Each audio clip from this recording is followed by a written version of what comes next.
بسم اللہ الرحمن الرحیم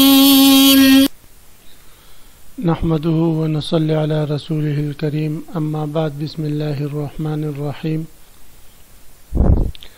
عزیز طلبہ، آج ہم شرح ملا جامی بحث التوابع کا سبق نمبر 7 شروع کر رہے ہیں۔ اس سبق میں ہم سب سے پہلے عبارت پڑھیں گے اور اس کے بعد پھر آج کے سبق کا خلاصہ اور پھر عبارت کا ترجمہ اور مختصر تشریح ہم پڑھیں گے۔ عزیز طلبہ، آج کی سبق کی ابتدا وقد یکون لمجرد ثناء سے ہے، تو عبارت پر آپ توجہ فرمائیں۔ وقد یکون لمجرد ثناء من غیر قصد تخصیص و توضیح نحو بسم اللہ الرحمن الرحیم، او لمجرد الذم نحو اعوذ باللہ من الشیطان الرجیم، او لمجرد التاکید مثل نفخة واحدة اذ الوحدة تفهم من التاء في نفخة فأكدت بالواحدة، ولما كان غالب مواد صفة المشتقات توهم كثير من النحويين أن الاشتقاق شرط في النعت حتى تأولوا غير المشتق للمشتق،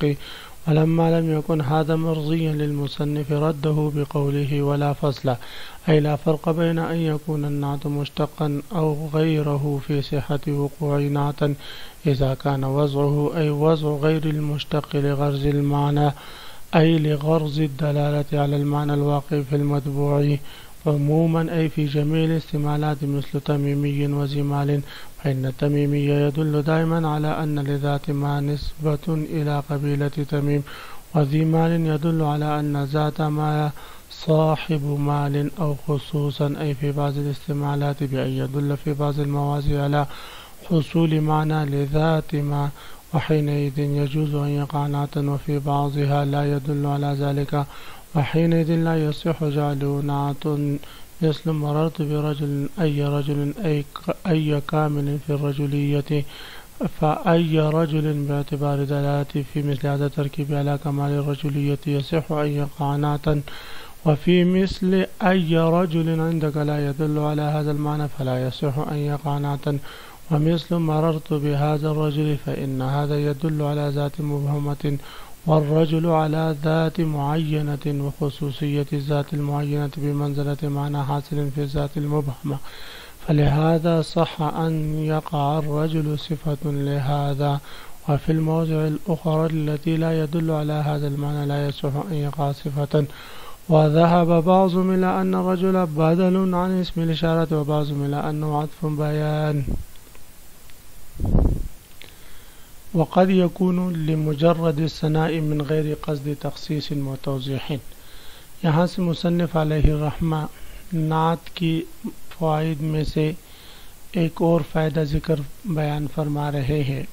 فرماتے ہیں کہ نعت کا اصل فائدہ تو یہ ہے کہ وہ توضیح کے لیے آتا ہے، اور کبھی جو ہے وہ تخصیص کے لیے آتا ہے، اور کبھی نعت جو ہے تخصیص و توضیح کے علاوہ محض ثنا کے لیے آتا ہے، یعنی توضیح اور تخصیص وہاں مراد نہیں ہوتی بلکہ محض ثنا مراد ہوتی ہے، یا محض ذم مراد ہوتی ہے، یا محض تاکید کے لیے اس کو لایا جاتا ہے۔ عزیز طلبہ، کب جو ہے نعت کو محض ثنا، محض ذم اور محض تاکید کے لیے لایا جاتا ہے، تو اس کے بارے میں یہ بات ذہن نشین رکھے کہ جہاں متبوع موصوف پہلے سے مخاطب کے ذہن میں متعین ہوں اور مشخص ہوں، تو وہاں پر پھر اس کی جو صفت لائی جاتی ہے وہ یا تو اس کی ثنا کے لیے لائی جاتی ہے، یا ذم کے لیے لائی جاتی ہے، یا تاکید کے لیے لائی جاتی ہے۔ تو مصنف علیہ الرحمہ نے ثنا کی تعریف ذکر کی ہے، کہ مثال ذکر کی ہے بسم اللہ الرحمن الرحیم، تو یہاں پر لفظ اللہ موصوف الرحمن اور الرحیم یہ صفت اول اور صفت ثانی ہے، تو الرحمن الرحیم یہ جو صفات واقع ہے یہ محض ثنا کے لیے ہے، تعریف کے لیے ہے، یہ تخصیص یا توضیح کے لیے نہیں، اس لیے کہ لفظ اللہ تعالیٰ کی ذات پہلے ہی سے مخاطب کے ذہن میں مخصص ہے، اور موضح ہے، پہلے سے واضح ہے، اس کی وضاحت کی یا تخصیص کی ضرورت نہیں۔ تو یہ محض ثنا کے لیے ہے۔ اول مجرد ضم یا محض ضم کے لیے آتے ہیں، جیسے اعوذ باللہ من الشیطان الرجیم، تو الرجیم شیطان کی جو صفت ہیں یہ ضم کے لیے ہے، مذمت بیان کرنے کے لیے ہے، تخصیص یا توضیح کے لیے نہیں۔ یا محض تاکید کے لیے آتے ہیں، جیسے نفخۃ واحدہ، تو نفخہ خود وحدت پر دلالت کرتا ہے، تا وحدت کی ہے، لیکن واحدہ کو لا کر مزید اس کو مؤکد کر دیا گیا، یہ صفت تاکید کے لیے ہے۔ تو یہ نعت کی یعنی دیگر فوائد ہیں کہ نعت جس طرح توضیح کے لیے آتا ہے، جس طرح تخصیص کے لیے آتا ہے، اسی طرح یہ ثنا کے لیے بھی آتا ہے، ضم بیان کرنے کے لیے بھی آتا ہے اور تاکید کے لیے بھی آتا ہے۔ اس کے علاوہ بھی محشی نے نعت کی مزید جو ہے فوائد ذکر کیے ہیں، مثلا کبھی کبھی نعت جو ہے وہ تعمیم کے لیے آتا ہے۔ اس کی مثال جیسے کان ذالک فی یوم من الایام یا فی وقت من الاوقات، تو من الایام من الاوقات جو وقت یا یومن کی صفت واقع ہیں یہ تعمیم کے لیے ہے۔ کبھی کبھی جو ہے صفت ترحم کے لیے آتے، جیسے انا زید الفقیر، تو زید کی جو صفت فقیر کے لیے آتا ہے یہ ترحم کے لیے ہے۔ اور کبھی کبھی جو ہے کسی ماہیت کی وضاحت کے لیے آتا ہے، جیسے الجسم الطویل العریض العمیق، تو اب طویل عریض اور عمیق یہ توضیح یا تخصیص کے لیے نہیں بلکہ ماہیت کی وضاحت کے لیے ہے۔ تو عزیز طلبہ یہ نعت کے مختلف فوائد ہیں۔ تو مصنف علیہ رحمہ فرما رہے وقد یکون لمجرد ثناء، اور کبھی کبھی نعت محض ثنا کے لیے آتا ہے، من غیر قصد تخصیص و توضیح، تخصیص اور توضیح کے ارادہ کیے بغیر، نحو بسم اللہ الرحمن الرحیم، او لمجرد ثناء، اور کبھی کبھی نہ صرف ضم کے لیے آتا ہے، لمجرد ضم کے لیے آتا ہے، مذمت بیان کرنے کے لیے،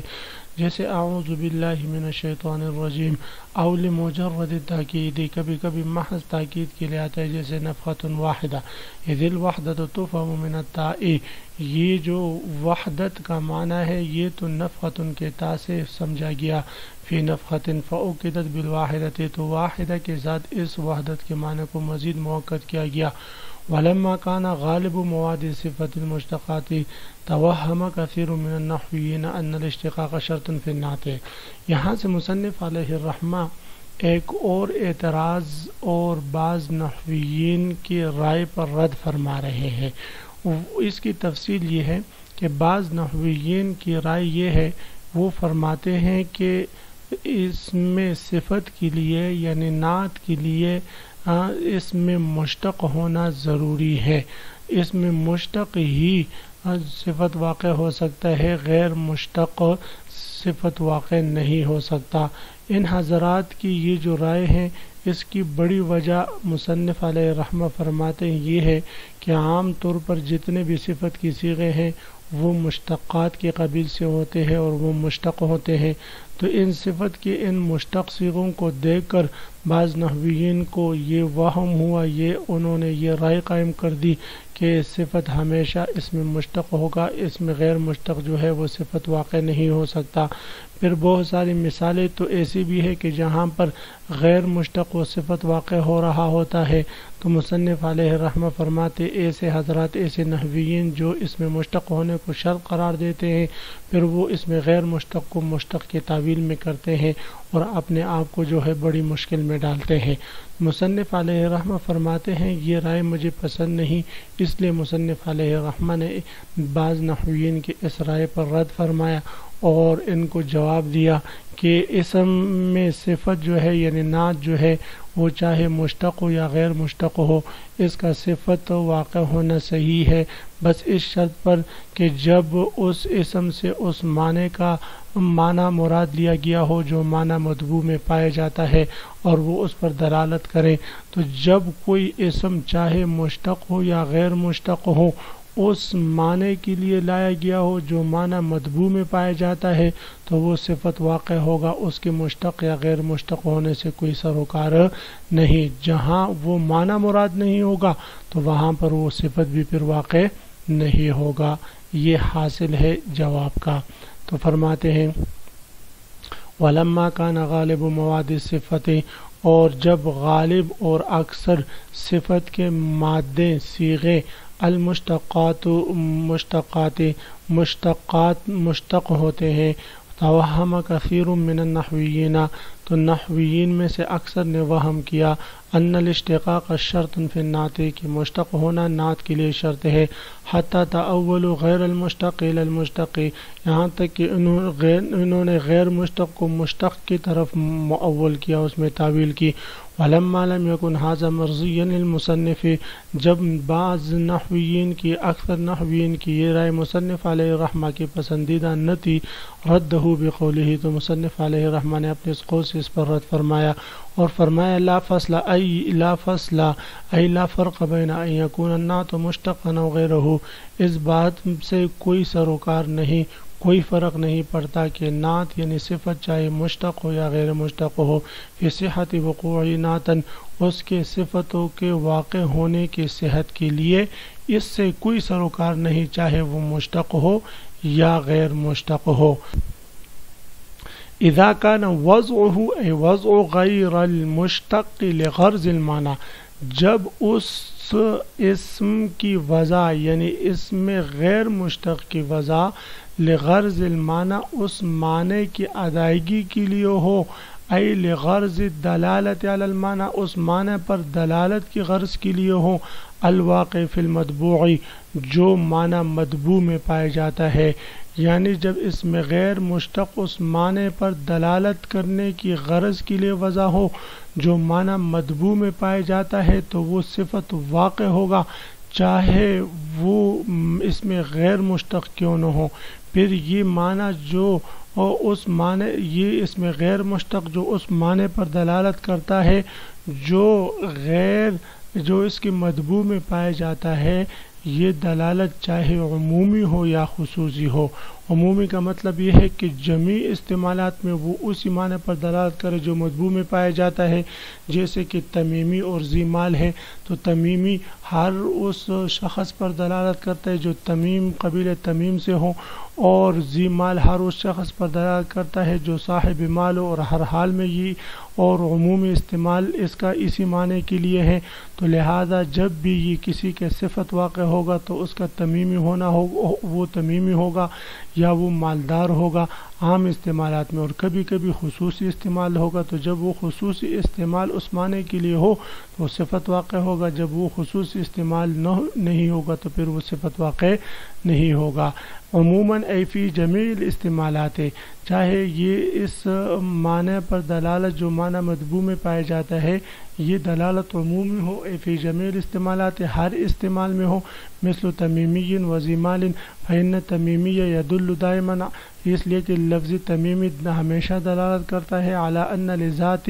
ما نسبت الی قبیلۃ تمیم، کہ اس ذات کی نسبت قبیل تمیم کی طرف ہے، و ذی مال، اور ذی مال کا لفظ یدل ہمیشہ دلالت کرتا ہے علی ان ذاتا ما صاحب مال، کہ یہ جو ذات ہے اور یہ جس آدمی کی صفت واقع ہے وہ صاحب مال والا ہے اور وہ مالدار ہے۔ عزیز طلبہ، اسی کے ساتھ آج کے سبق کا اختتام ہوا۔ آج کے سبق کا خلاصہ یہ ہوا کہ ہم نے نعت کے مزید فوائد پڑھے کہ ماض ثنا کے لیے آتا ہے، ضم کے لیے بھی آتا ہے، تاکید کے لیے بھی آتا ہے، تخصیص اور توضیح کے علاوہ اس کے ہم نے دیگر اور بھی فوائد پڑھے کہ تعمیم کے لیے بھی آتا ہے، اور اسی طرح جو ہے یہ ترحم کے لیے بھی آتا ہے اور ماہیت کی وضاحت کے لیے بھی آتا ہے۔ اور اس کے بعد ہم نے پڑھا کہ بعض نحویین نے